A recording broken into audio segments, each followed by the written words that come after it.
Okay, hello guys. My name is Yang Yuxian, and my student number is 11301-026.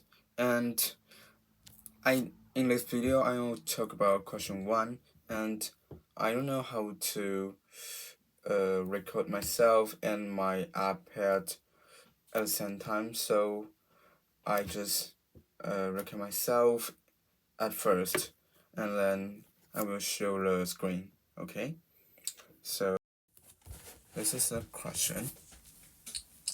Question 1. On April 2, the Trump administration announced a series of tariffs described as reciprocal, ranging from 10% to 50%, imposed on nearly every country in the world, and Taiwan's reciprocal tariff rate was initially set as 32%, but was subsequently reduced to 10% for a 90-day probationary period. During this period, the Chinese government must negotiate the final reciprocal tariff rate with the Trump administration. Okay, so number 1, what is tariff? So tariff in Chinese called 关税, and that means the government imposed. Okay, here the government imposed tax on imported product from other countries. And what is reciprocal tariff? In Chinese called 对等关税. That means the policy of United States to rebalance the global trade flows by imposing extra tariff. And number 2, how will this reciprocal tariff directly affect Taiwan's export to the United States? So, if the US impose a big tax on our product, then that means the cost of the products is rising. So we will decrease our exports. Okay, and how will it directly affect Taiwanese imports from the United States? So if the US impose tax on our product, then our government may impose tax too, but apparently our government have no dare. And if Taiwanese government impose tax, then the tariff make the imported product of price up. Then the consumer will buy less. Then import will be less and less. Okay. Number 3. What is nominal exchange rate? And okay, first, what is nominal exchange rate? In Chinese called 名目汇率. That means the rate of which one country can be exchanged for another in a foreign exchange market. Like right now, $1 can exchange maybe 30 Taiwanese dollar. That is. And how will the nominal exchange rate be affected by this reciprocal tariff? And we can see this graph. This is the supply, this is the this is the demand, and this is supplies. And when we export less, then we receive less US dollar. So the supply decrease. and that means the US dollar will appreciate and the Chinese dollar will depreciate, and which is the completely different from now. In fact, that Chinese dollar is appreciating, so this is confused. And number 4, based on your graphical analysis, will Chinese dollar appreciate or depreciate? Like what I just say, that the surprise of US dollar is less. That means the US dollar will appreciate and the Chinese dollar will depreciate. Okay, number 5. How will the reciprocal tariff directly affect the United States next exports? Like I was just said, that our import the United States import will decrease because the product will be more expensive. That means the net exports will increase. But if our government impose tariff too, then the export may decrease. So the net exports will have 3 conditions, as increase, decrease, or not change. Depends on how the import and export decrease. Okay, number 6. So what is real exchange rate? Real exchange rate compared to nominal exchange rate. Real exchange rate, it has account for the price level, and how will it be affected by a reciprocal tariff? Okay, use a diagram to exchange market in the United States. Okay, so the demand will decrease because if our Taiwanese government impose tariff and the product be more expensive, then the demand will decrease.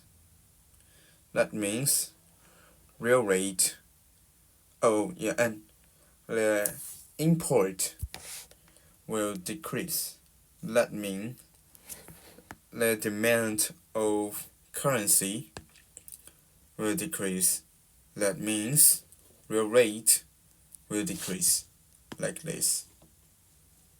Demand decrease, then the quantity decrease and the rate decrease. And this is under the condition that we think in the short run price level is fixed. Okay, so the final one. Based on your graphical analysis, will reciprocal tariff actually improve the United States net exports as Trump expects? Explain your reasoning. In my opinion, I think they may worse. They will not, just like Trump saying, because number 1, other countries may impose tax too, just like China. The United States imposed to China, I remember, above 100% tax. Then China imposed too, imports back, then they will not trade anymore, so the quantity will decrease very much. So that means the quantity decrease, then import and export both decrease. So they will not just like Trump saying that import decrease and export not change. That is not possible. And back to camera. I'm Yang Mishen, and I'm from international business, and this is end of my video. Thank you guys. Hello, Professor. I'm Brian Hu Boyu from Gomao Yi, and my student number is 113301028. And today I'm gonna talk about question number 2. For question number 2, at the 2024 Taipei Computex, NVIDIA CEO Jensen Huang stated Taiwan is now at the center of AI. This statement was supported by the significant increase in Taiwan's semiconductor exports to the United States and other countries in 2024. NVIDIA and AMD, two global leaders in AI-related technologies, announced plans to establish overseas headquarters and R&D centers in Taiwan. Additionally, many foreign investors purchased shares of TSMC. As a result, Taiwan's economy experienced substantial growth in 2024. For the first question, how would the increase in Taiwan's semiconductor exports to the United States and the rest of the world affect Taiwan's real GDP and overall price level in the short run? Explain your reasonings using both descriptive and graphical analysis. And you can see here, this one.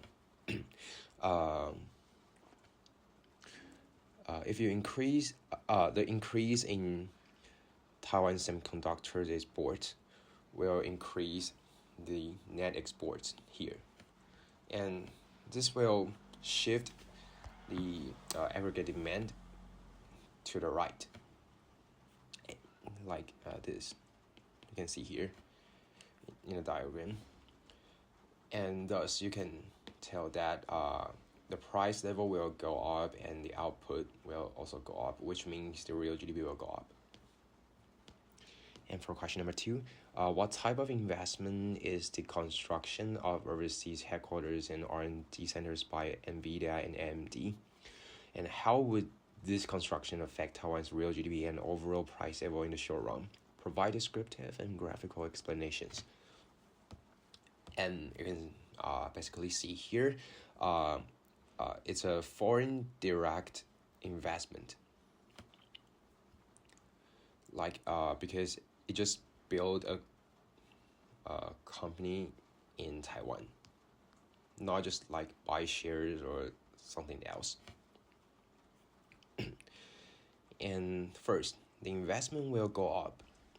Then, because investment is part of the aggregate demand, so the aggregate demand will shift rightward, like the diagram here. And in the end, the price level will go up and the output will also increase, just like the real GDP. And for the third one, what type of investment is the purchase of TSMC shares by foreign investors? Do you expect this type of investment to directly affect Taiwan's aggregate demand in the short run? What impact will it have on Taiwan's real GDP and overall price level in the short run? So basically, they just buy shares from TSMC. So it's a foreign portfolio investment, not a direct investment. And because it's a foreign portfolio investment, so it has no direct effect on aggregate demand because it's a financial transaction, not spending on goods or services. It's really important to spend on goods and services, so that will affect the aggregate demand. And so the real GDP and price level remain the same because there's no change on the aggregate demand. For the fourth question, if the Taiwanese government takes no action in response to the AI-driven economic growth, how will Taiwan's real GDP and overall price level change in the long run? Explain your reasoning using descriptive and graphical analysis. So, long-run aggregate supply will be affected by the technological progress. So, it will shift rightward. In the diagram, you can see the long-run aggregate supply is vertical and will shift rightward from here to here. And so, as a result, the price level will go down and the real GDP will go up.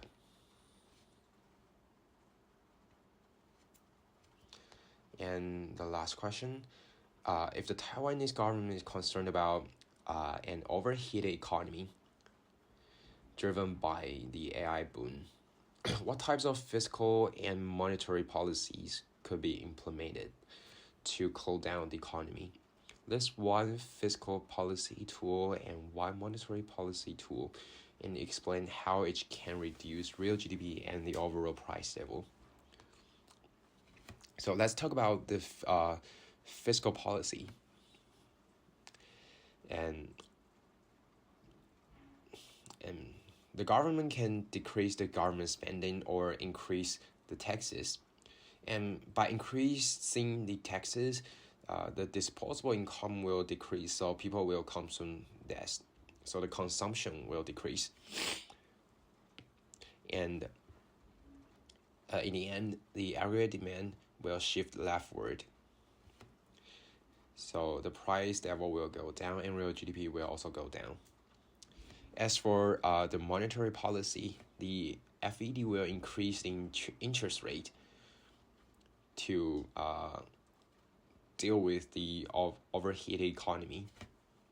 Because by doing this, the cost of borrowing will increase, which means people will hold less money. And the investment and consumption will decrease. So in the end, the aggregate demand also shift leftward, and the price level and real GDP also decrease. And that's all. Thank you. Hello, Professor. I'm Lin Jingyu from International Business, and my student number is 113-301-082. And today I'm gonna talk about question number 3. In the first question, we know that the aggregate demand equals to consumption plus investment plus government spending and plus net exports. So when the government spending lowers, will lead to aggregate demand lowers too. So in the short run, prices and wages are sticky, so the economy cannot immediately adjust. The leftward shift of the aggregate demand curve leads to a lower equilibrium level of real GDP and lower overall price level.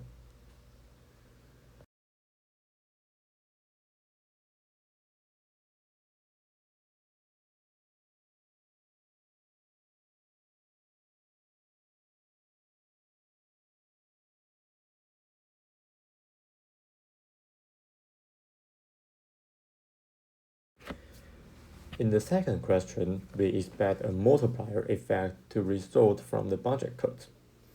And first, when the government cuts spending, so it means G decreases, which directly reduce aggregate demand, that leads shift AD curve to AD0 to AD1. But the impact doesn't stop there. Government spending is someone else's income. When that income disappears, households reduces their consumption, so C also falls. This causes AD curve to shift even further to the left, from 81 to 82.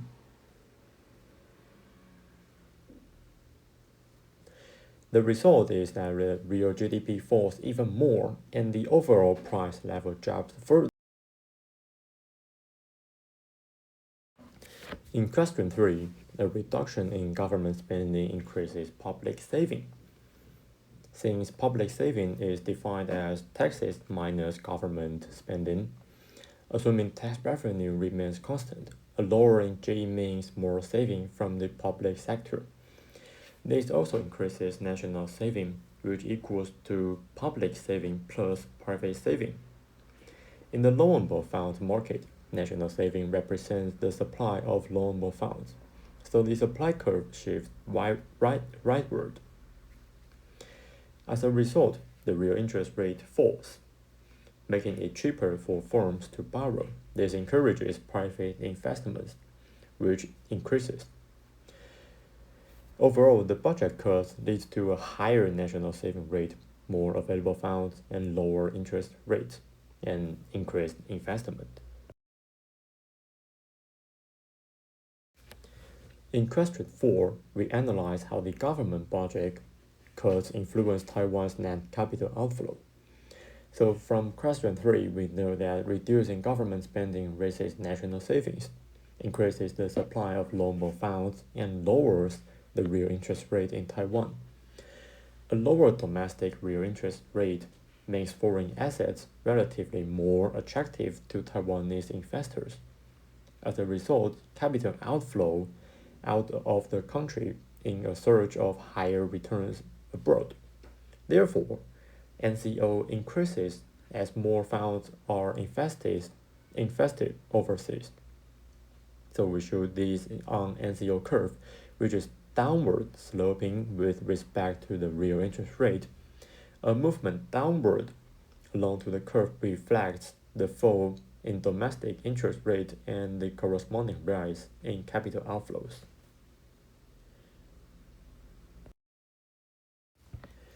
In question 5, we analyze how a change in net capital outflows affects Taiwan's foreign exchange market.